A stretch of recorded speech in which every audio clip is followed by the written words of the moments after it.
This was not a story I planned to tell. It was not an experience I expected to remember. But some places change the way you think about being alone. Every winter I did the same thing. Like clockwork. I would head out alone to an old hunting cabin that had been in my family since my grandfather's time. It sat high in the hills, far from any real roads, outside a small town called Red Hollow in the northern part of Montana. By then it was a tradition. 1 full week of silence. No people, no phone.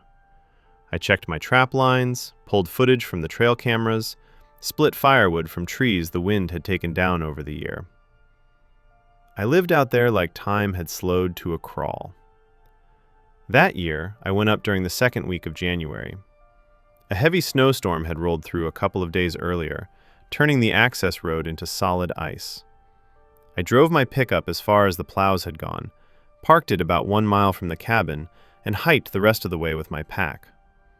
When I arrived, everything looked right. Exactly how it should. I unlocked the door and stepped inside. The place smelled like cold air and old wood. Cans of beans and stew were still lined up on the shelves. The old red lantern hung from its nail. The folding cot was stacked in the corner, just like I had left it the winter before. I lit the stove right away and spent the first day settling in. Out of habit, I walked the perimeter of the property. No fresh tracks, no snapped branches, nothing out of place. That first night, I slept hard.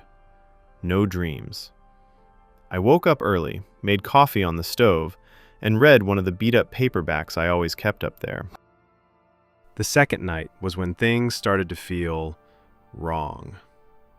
Nothing dramatic at first. The next morning, the lantern was gone. Not broken, not moved inside the cabin. I found it under the porch, standing upright. No snow on it, no dust, nothing. Which meant someone had placed it there recently. But the only tracks around the cabin were mine. I stood there for a long time before bringing it back inside. I told myself maybe I had left it there during my last trip, even though I knew I had not. The following day, I snowshoed out to check the traps. I ran the entire loop. Everything was untouched. Near the back ridge, where the woods grow thick and the slope drops sharply, I saw it. A single boot print in the snow. Just one. Perfectly formed. Deep. The kind of print you get when someone has been standing still for a long time. But there were no others. No approach, no exit. Just that one print in the middle of a small clearing. Like whoever made it had dropped straight down from the sky. I checked my own boots. My tread was narrow at the heel. That print was wide, almost square. I stood there for a long time, trying to force it into something reasonable. Another trapper, a lost hiker. But the trail I had come in on was the only one for miles, and beyond that print, the ridge fell away too steeply for anyone to come from that direction. I got back to the cabin just before dark and immediately knew something was wrong. The front door was hanging open. Inside, nothing looked stolen or disturbed, but the stove was cold, completely cold. I knew I had fed it before I left. My sleeping bag was unzipped. My gloves were on the floor, one of them turned inside out. That night, I did not sleep. I sat in the corner with my shotgun across my knees, staring at the door. Every few minutes, I stopped breathing just to listen. The only sound was the stove popping as the wood settled. The next morning, I found 3 more prints, same tread. One beside the outhouse, one directly under the kitchen window, one next to the woodpile. And just like before, there was no trail between them. One single print in each place. Like something was moving around the cabin one step at a time. I wanted to leave. I really did. But the snow started coming down hard again, and with the drifts as deep as they were, hiking back to the truck would have been dangerous. I told myself to be smart, wait for better weather. That night, I wedged a chair under the front doorknob, checked the windows, and left the lantern unlit. I just sat in the dark, listening. Around midnight, I heard it. One heavy stomp on the porch. Just one. Then, silence. I held my breath so hard I could hear my own pulse, Then another stomp came, this one above me, on the roof. I did not move. Even the fire seemed to quiet down. Then I heard a dragging sound. Not footsteps, more like weight shifting. Boots sliding slightly on shingles. It moved slowly across the roof. I kept waiting for it to stop, to jump down, or to tap on a window. But it did not. It just stood there. Right above me. The next morning, there were no prints. Not on the roof, not on the ground. I did not go outside. I sat near the stove with the shotgun and tried not to think. That night, I almost made it through. Around 2 in the morning, I must have dozed off. When I opened my eyes, the fire had burned low. The room was dim. Then came 3 knocks, not on the front door, on the back door, the one I never used, the one I had almost forgotten was there. There was no real lock on it, just a rusted latch. I did not speak. I stood up slowly and backed into the far corner, raising the shotgun. 3 more knocks, steady, calm, almost polite. Then nothing. I stayed there until the first light crept through the gaps in the walls. When I finally opened the back door, the snow was untouched. Not a single footprint. I packed everything I could carry and left the rest behind. I never went back. I sold the land to a logging company and did not even return for my tools. Now I keep the curtains closed. It does not matter if it is day or night. I took a short-term contract with an environmental research nonprofit. They were studying long-term forest conditions in a remote region of northern West Virginia. At the time, I was between jobs. I had just finished another contract and was not ready to commit to anything long-term, so I said yes. A few quiet weeks in the woods sounded like a reset. The organization had rented a small utility cabin near an old service road. It was bare bones, no cellular reception, no internet, just enough heat to keep the pipes from freezing at night.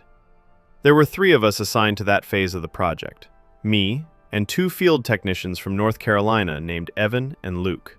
Both of them had been doing this kind of work for a long time, experienced, steady. We made it through the first couple of weeks without any real issues, even as the weather started turning against us. That year, winter came early. By the beginning of November, we were waking up to frost on the inside of the cabin windows. The cold slowed everything down. Handling equipment with gloves on was miserable. Batteries drained faster. Fingers went numb quickly. By the start of the 3rd week, both Evan and Luke got sick. Not just a cold. Luke could barely speak without coughing up thick mucus.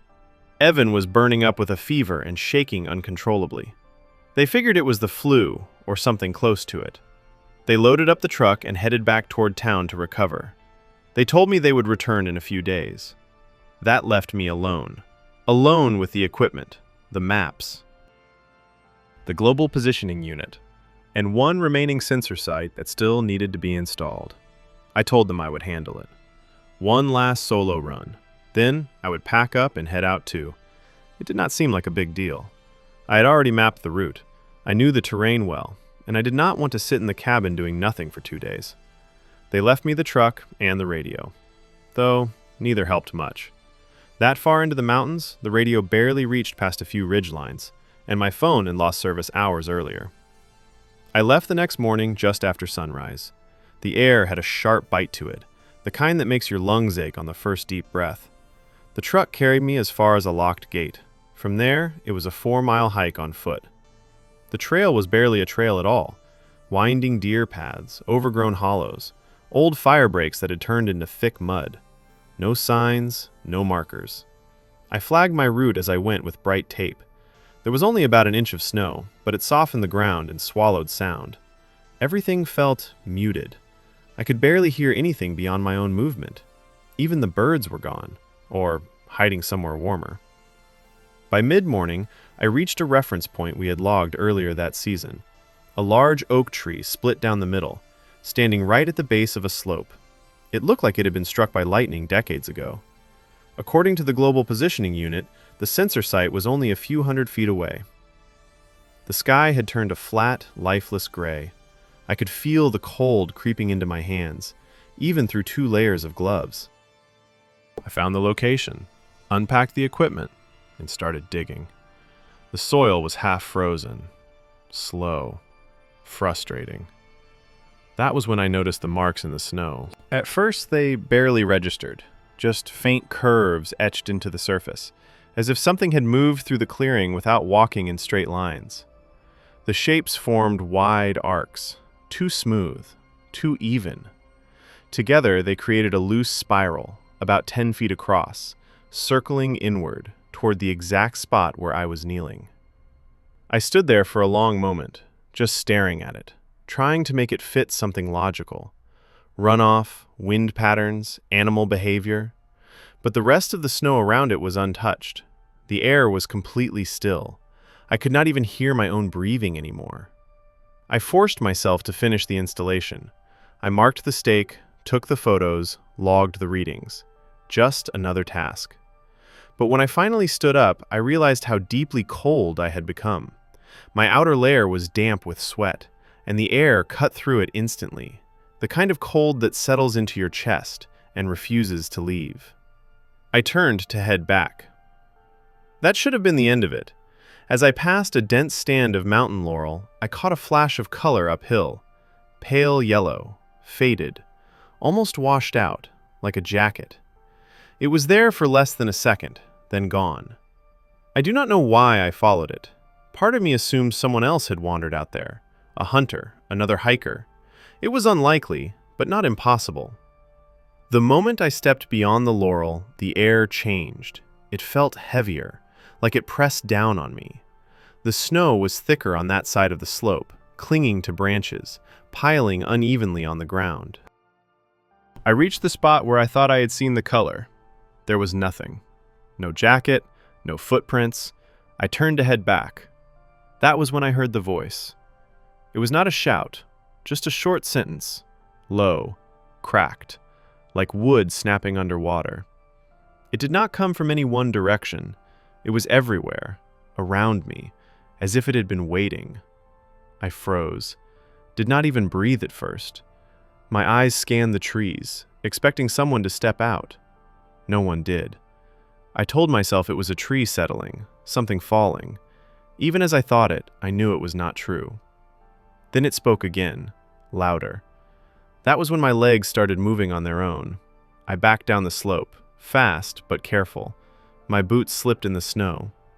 I looked for the flagging tape I had placed earlier. It was gone. Not torn, not buried, just gone. I pulled out the global positioning unit. Blank screen. Spinning indicator. No signal. I tried the radio. Only static. I kept moving. Then I saw the split oak again. At least, I thought it was the same tree. But the trunk was thicker now. The break at the top was too clean. There was fresh sawdust at the base, resting on top of the snow. My earlier footprints were gone as well. Not faded, not covered. Gone. I turned in a slow circle. My heart was pounding so hard I felt it in my throat. There was no sound at all. Not even the usual creaks of cold wood. Just a low, electrical hum in the background. I told myself to walk west. If I kept heading west, I would eventually hit the service road. I walked for what felt like an hour, probably less. Then I saw the clearing. At first, it looked like a small shed, something square with snow piled on top. But as I got closer, I realized it was not a building. It was a stack of logs, carefully arranged, bound together at the corners with thick vines, built deliberately. And in the center, barely visible beneath the snow, was that same pale yellow jacket. I stopped. My chest tightened. My hands started shaking. Then I noticed movement beneath the logs. A slow shift, like something breathing. I backed away quickly. My boot caught on a rock. I hit the ground hard. The sound echoed unnaturally, like I was inside a concrete structure. Behind me, the sound came again. Not words this time. Clicks. Sharp. Uneven. Like bone grinding against bone. Then a wet, bubbling gurgle. I did not look back. I ran. Downhill through frozen brush, over buried stones. Subscribe for more real horror stories. Like the video if you felt this fear too.